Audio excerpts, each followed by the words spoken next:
आज हम लोग देव द्वारा लिखित बचे हुए पदों के बारे में अध्ययन करेंगे, जिसमें देखने की कोशिश करेंगे कि लेखक इन पदों में क्या मुख्य बात कहना चाहते हैं। यहाँ पर देव के द्वारा रचित जो पद हैं उनमें राधा स्तुति और श्री कृष्ण जी की भक्ति के बारे में बताया गया है। इसमें वो कहते हैं, आपके जो पद है वो हम लोग ले रहे हैं, वो कह रहे हैं, राधिका कान्हा को ध्यान धरे, तब कान्हा है राधिका के गुण गावे। त्यों आंसुआं बरसे बरसाने को, पाती लिखे लिखी राधिका ध्यान राधिके ध्यावे। राधे है जावत छिन में, वह प्रेम की पाती ले छाती लगावे। आपू में आपुनु ही उर्जे, सूरजे भिरजे समझे समझावे।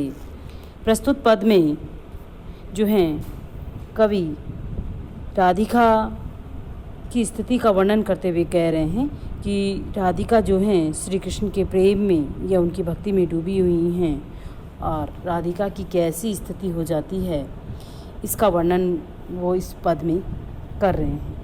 यहाँ पर राधा श्री कृष्ण का ध्यान करती हैं और ध्यान करते करते वह इतनी तल्लीन हो जाती हैं, राधिका कान्हा को ध्यान करें। अर्थात देव कह रहे हैं कि जो राधिका हैं वो श्री कृष्ण का स्मरण कर रही हैं, उनको उनकी भक्ति आराधना कर रही हैं, तो वह स्वयं कैसी हो जाती हैं। तब कान्हा है राधिका के गुण गावे। और ऐसी स्थिति में राधिका श्री कृष्ण को ही अपने आप को श्री कृष्ण समझते हुए और फिर श्री कृष्ण के गुणों को गाने लग जाती हैं, जिसमें उनको खुद को नहीं पता रहता है कि वह श्री कृष्ण की भक्ति करते करते अपने आप को भूल जाती हैं। इसलिए यहाँ पर त्यों आंसुआं बरसे, और फिर कभी जब उनको स्मरण आता है कि यहाँ श्री कृष्ण नहीं हैं, मैं तो राधा हूँ, तब उनकी आंखों से क्या हो जाते हैं, आंसू बरसने लग जाते हैं। बरसाने को पाती लिखे, और फिर श्री कृष्ण की स्मृति करते हुए, उनको याद करते हुए वो बरसाने के नाम पर, जहाँ पर श्री कृष्ण जी रह रहे हैं, एक चिट्ठी लिखती हैं, पत्र लिखती हैं, लिखी राधिका ध्यावे। अर्थात उस पत्र को, वह बरसाने को पत्र लिखती हैं और पत्र लिख कर के जाते समय सोचने लगती हैं कि क्षण भर में वह राधिका किस प्रकार से जो है अपना प्रेम श्री कृष्ण के प्रति जताती हैं, उसे ध्यान करते हुए वह लिख पाती हैं। राधे है जाय घरी के, देव सु प्रेम की पाती ले छाती लगावे। और इस तरह से वह उस प्रेम की पाती को, प्रेम भरी हुई श्री कृष्ण को लिखी हुई पत्र को अपने सीने से लगा लेती हैं। देव कह रहे हैं, सुप्रेम की पाती ले छाती लगावे। अर्थात उसको सीने से अपने हृदय से लगा लेती हैं और उस प्रेम में डूब करके और वह अपने आप को भूल जाती हैं। इस तरह से अपने आप को अपने आपहु में उर्जे सुरजे, इस तरह से कभी वह स्वयं को श्री कृष्ण जी समझ लेती हैं, कभी अपने आप को समझ लेती हैं। इस दौरान वह स्वयं ही खुद को समझाती रहती है, कभी उसमें उलझती रहती हैं। इस प्रकार वह उस उलझन में पड़ जाती हैं, कभी उस उलझन को दूर करती हैं और फिर अपने आप को फिर से समझा लेती हैं। इस तरह से देव ये कह रहे हैं कि राधिका जो है श्री कृष्ण के प्रेम में पूर्ण रूप से डूबी हुई हैं और उनके प्रेम का स्मरण करते हुए वह कभी चिट्ठी पत्री लिखती हैं, कभी उनका होने का एहसास करती हैं और इस तरह से इस उधेड़ बुन में कभी वह अपने आप को समझाती हैं, कभी समझ जाती हैं। इस तरह से वो क्रिया करती हैं। विशेष के लिए हम लोग देख सकते हैं कि कवि ने स्वयं को श्री कृष्ण, राधिका को श्री कृष्ण समझ लेने की बारे में वर्णन करते हैं। और दूसरा है अनुप्रास और यमक अलंकार का यहाँ प्रयोग किया गया है।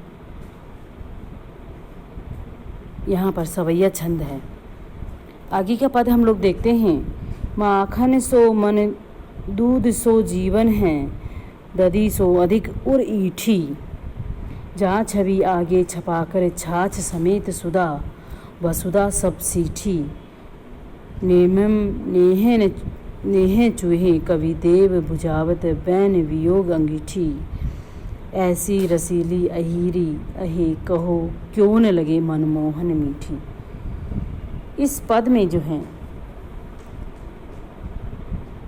उन अहीर स्त्रियों की सुंदरता, उनकी मधुर मधुर बातें, उनका व्यवहार, इन सब के बारे में वर्णन किया गया है, जिसके कारण कि कवि कह रहे हैं कि जिनका ऐसा चरित्र हो, ऐसी जिनमें विशेषता हो, तो ऐसी मनमोहन छवि वाली स्त्रियां किसको अच्छी नहीं लगेंगी। तो क्यों न वह श्री कृष्ण को अच्छी नहीं लगेंगी, कहो क्यों न लगे मनमोहन मीठी।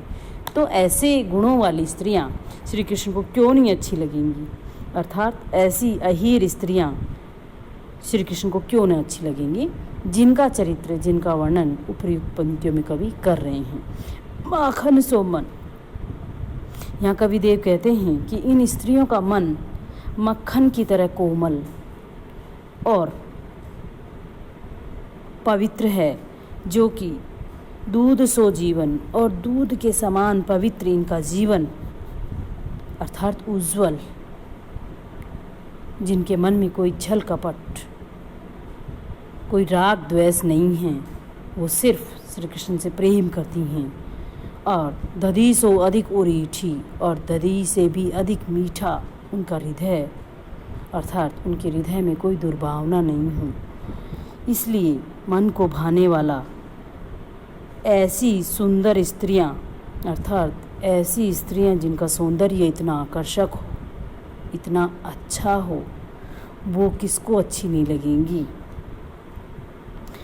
जहाँ छवि आगे छपाकर, अर्थात जिनकी छवि के आगे, जिनके सौंदर्य के आगे चंद्रमा छाछ की तरह फीका पड़ जाए, अर्थात जिस तरह से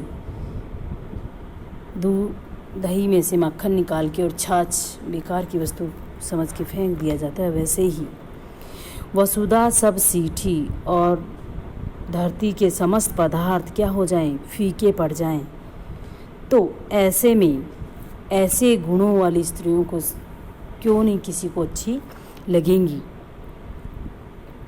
तो नेमम नेहे चुए, और जिनके नेत्रों से सदा प्रेम भाव टपकता हो, झलकता हो, और इनकी बातें देव बुझावत बैन वियोगिनी अंगीठी। देव कह रहे हैं कि जो वियोगिनी स्त्रियों के हृदय में लगी हुई आग को भी बुझा सकती हैं, अर्थात इतने मीठे मीठे जिनके बोल हों, बुझावत बैन, अर्थात जिनकी वाणी को सुन करके और जो विरह में जलती हुई स्त्रियां भी हैं वो भी ठंडी पड़ जाएं।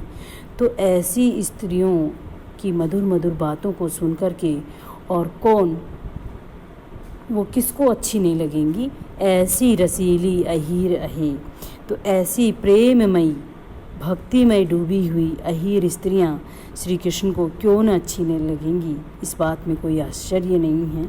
अर्थात यह है कि इतने गुण होने के बावजूद वो किसके प्रति आकृष्ट नहीं होंगे, श्री कृष्ण अपने आप ही उनके प्रति आकृष्ट होंगे। यहाँ पर इस पद में जो हैं कवि ने उन अहीर स्त्रियों का जो भक्ति भाव, जो प्रेम है, उसका वर्णन यहाँ पर कवि ने किया है और रूपक अलंकार का यहाँ प्रयोग हुआ है। और कवि ने ग्रामीण स्त्रियों के सीधे और सीधे साधे व्यवहार और जिनमें कुटिलता नहीं होती है, उस व्यवहार का यहाँ वर्णन किया है।